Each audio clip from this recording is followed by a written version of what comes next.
a lot of people look at democracy in Russia and feel that it has gone backward, that in terms of the freedoms of press, the safety of journalists, the ability of opposition leaders and movements to contest elections, the amount of harassment that they face. I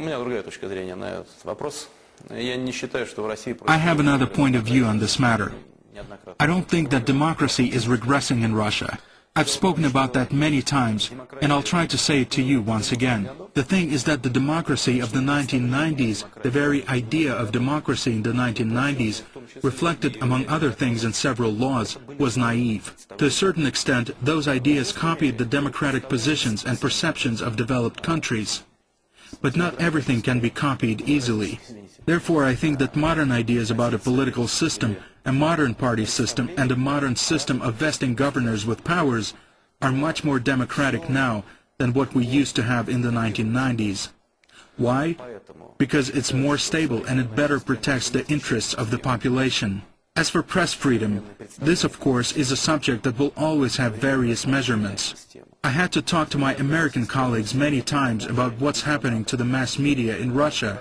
Some of them believe that the number of media outlets has decreased. But this is not true. There are very many of them, both printed and electronic, let alone the internet. Someone thinks that they are suppressed. I don't think that it's an honest position, because journalists can practically raise any question in the media, if they want to, without any problems.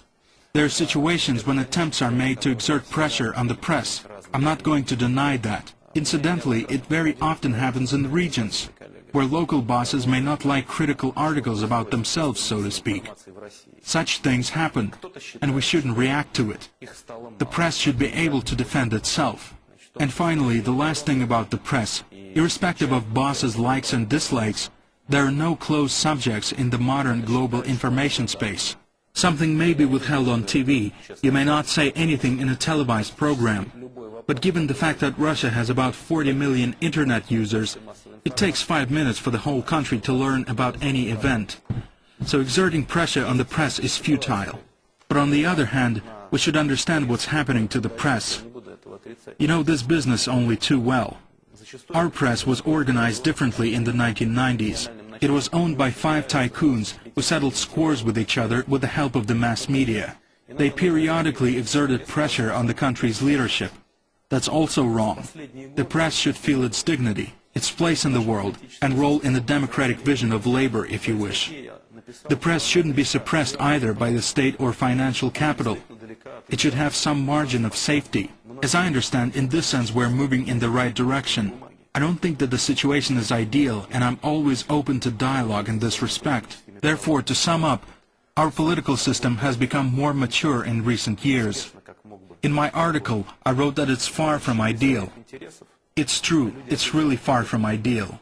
So far, many of our democratic institutions exist only on paper. People lack initiative and don't use their political rights. Courts are less efficient than they could be.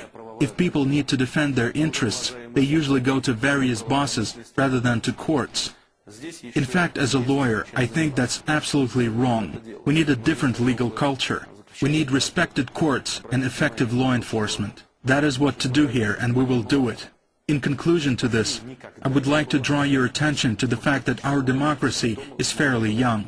Russia never had a democratic society until a new country emerged.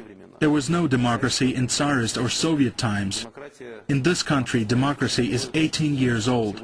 It's not that much if it's to be compared to the experience of the United States, for example.